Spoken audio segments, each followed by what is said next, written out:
So I'm certified, I'm specialized in all areas of family law, but there are certain things that perhaps we do more of than anyone else does. One of those things is termination of parental rights. Essentially what happens is a parent walks out of the child's life and maintains sporadic, if any, contact, and they just don't pay any sort of support towards that child.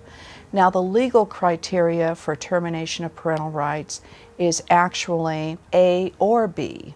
Either you abandon the child for a period of 1 year with only token contacts to that child, or you don't provide support for that child for a period of 1 year. Doesn't have to be both.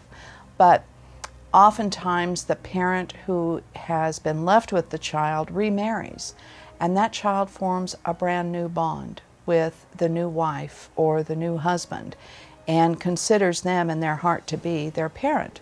And yet they can't take their name, and they can't truly call them dad or mom.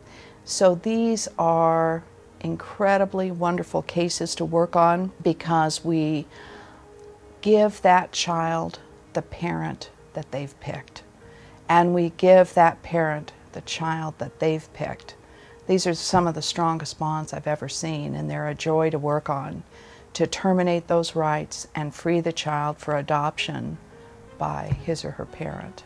So I have a special love for those cases.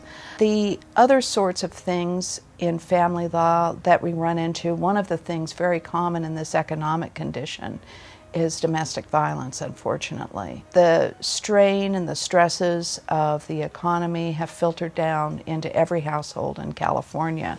Sometimes we see those strains and stresses manifested by a couple with an otherwise solid marriage who all of a sudden thinks we have no alternative but to divorce. And someone does something stupid one night, and the other party reacts by calling the police, and then they find themselves enmeshed in domestic violence. We're very good at sorting those cases out and getting everybody back on the right track.